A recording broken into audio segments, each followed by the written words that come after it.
tenemos para todos los inversores inquietos una entrevista que en esta ocasión vamos a hacerle a David Ardura. Él es el director de inversiones de Finaccess Value, al que le damos la bienvenida al inversor inquieto. Bienvenido, David. Muchas gracias, María Jesús. Un placer estar aquí contigo. Y lo mismo digo, un placer tenerte aquí en unos mercados que tenemos tan, como siempre, apasionantes, sí, ¿verdad? Sí. Yo creo que es la palabra para el mercado. Nunca nos deja... No nos aburrimos. No nos aburrimos. No nos aburrimos. Nunca. Antes comentábamos que nos conocemos desde hace casi 20 años en los mercados, desde 2005, estamos en el 23, son 18 años, y por eso digo, y en estos 18 años que nos conocemos profesionalmente, no nos hemos aburrido ni un momento, vamos. Yo no recuerdo un año que digas, oye, qué aburrido es esto. O qué fácil ha sido, no, qué yo aburrido, no ¿verdad? No lo recuerdo. Siempre tiene mucho encanto todo esto, para los que nos gusta, claro, a los que no, le puede aterrorizar. ¿Cómo veis, David, el panorama desde el punto de vista macroeconómico o de mercados, ¿no? Han pasado muchas cosas este año, estamos ya en la recta, en la media del año y ya hay muchas incógnitas que teníamos a principios de año que se van despejando, ¿no? ¿A qué estáis analizando, qué estáis prestando más atención? Pues vamos a ver, a lo largo de los 2 últimos años el mercado ha sido básicamente política monetaria, es decir, qué está pasando con los tipos de interés. Y esto ha sido porque hemos pasado de algo que para nosotros es una aberración conceptual, como son los tipos de interés negativos, a tipos de interés positivos, y lo hemos hecho de una manera muy rápida.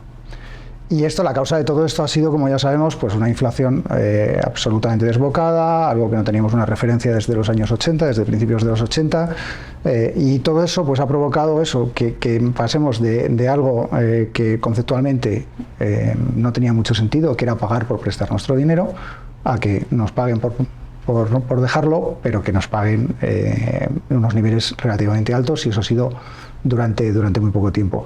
Entonces, lo que ha pasado en el mercado, básicamente este último año, es centrarnos un poco en cuándo se acaba esta subida de tipos de interés. Y si te fijas un poco lo que hizo el mercado el año pasado, con la evolución de las bolsas y demás, pues fue adecuarnos un poco a esa realidad donde el coste de financiación era todo mucho más caro, había sectores que se beneficiaban de esa inflación al alza, había otros que no, y este año estamos empezando a ver un poco la inversa, es decir, estamos viendo ya sectores que se benefician de tipos de interés ya más estables, estamos viendo cómo la economía poco a poco, en cierta parte de la economía, que esto lo comentaremos luego, está perdiendo ya tracción, como es la parte industrial, sin embargo la parte de servicios, la parte más ligada al consumo sigue tirando fuerte.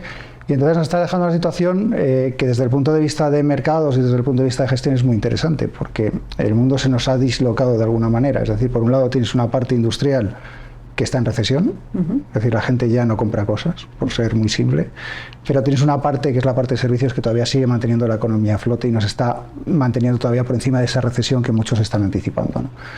Y ahora nos queda la incógnita, que eso es lo que siempre tenemos en mercados, la incógnita. ¿Qué va a pasar en los próximos meses? Si la economía va a acabar finalmente en recesión, si no va a acabar en recesión, si los tipos de interés van a parar o no van a parar. Y yo creo que estas son las 2 grandes preguntas que nos quedan para la segunda parte del año. La economía europea ya ha entrado en recesión técnica al menos, ¿no? Alemania está en recesión técnica, ya tiene 2 trimestres de crecimiento negativo. En España posiblemente no la alcancemos, posiblemente. La economía europea, la parte de la recesión tiene mucho que ver con la factura energética. Claro. Es decir, que el gas haya bajado más de un 60% el último año, ha hecho, primero, que tengamos niveles de inflación más bajos. Ya vimos los niveles de inflación de España, ya en torno al 3,2%. Entonces, eso que hayas tenido niveles de inflación más bajos por esa reducción de la factura energética te la has llevado directamente a consumo. Y Europa es un gran reflejo de lo que hablábamos antes. Es decir, en Europa tienes, cuando miras los indicadores adelantados, tienes unos PMI de manufacturas que están por debajo de 50 y ya te están diciendo, oye, estamos en contracción, mientras que la parte de servicios todavía sigue muy fuerte.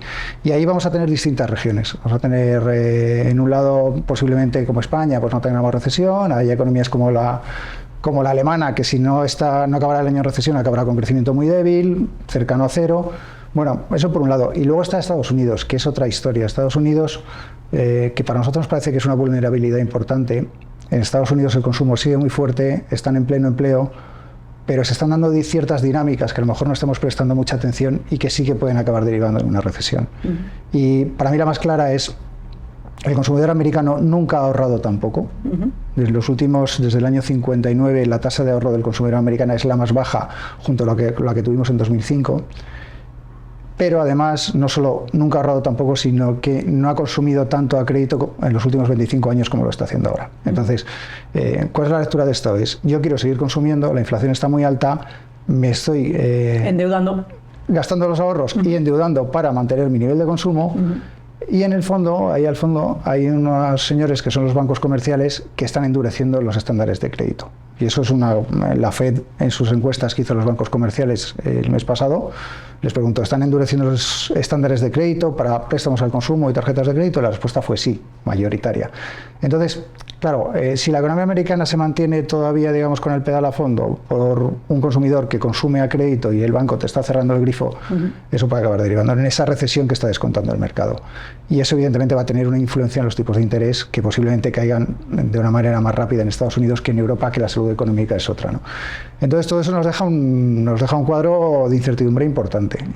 Esto llevado a estrategias de inversión que los inversores puedan ver cómo aprovechar las oportunidades que surgen en estos contextos con incertidumbres y certidumbres, yo diría casi por igual. ¿Qué les puedes recomendar, qué les puedes sugerir?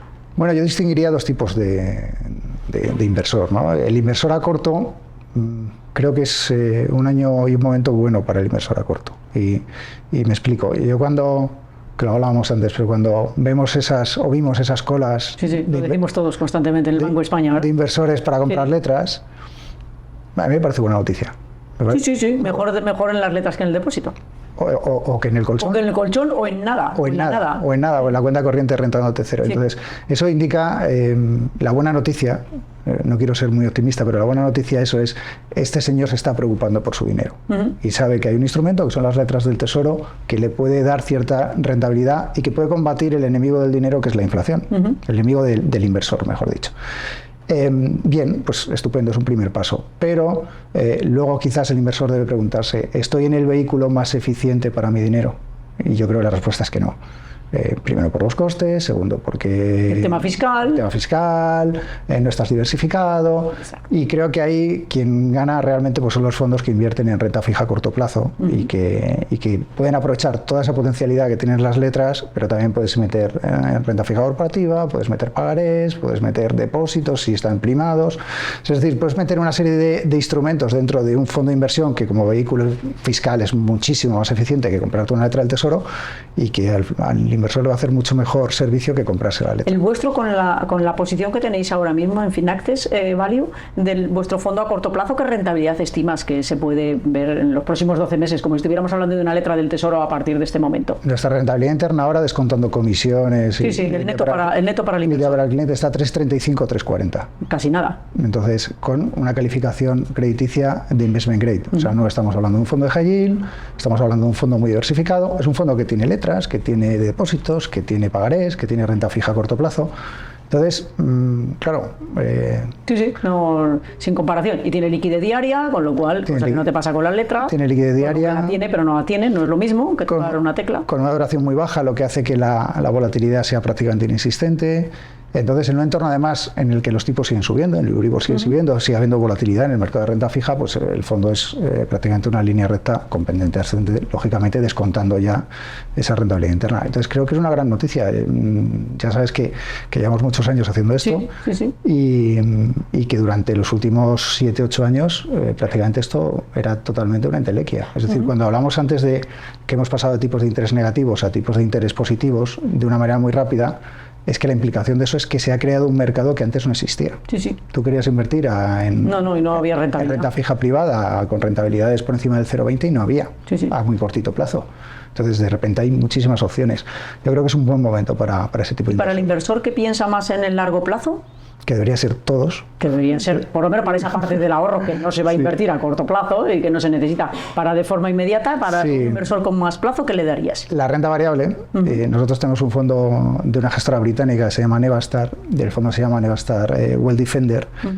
Y básicamente, como dice el nombre, lo que se trata es de defender el patrimonio, pero defender el patrimonio estando invertido en renta variable, que a largo plazo es el activo más rentable.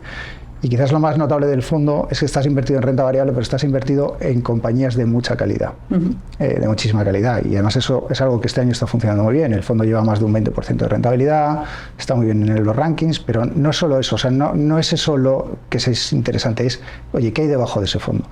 Y debajo de ese fondo hay 29 compañías, las que los gestores consideran que son las compañías mejores, de mayor calidad del mundo, balanceadas de una manera muy eficiente, de manera que realmente los movimientos que se hacen dentro del fondo no es cambiar las compañías.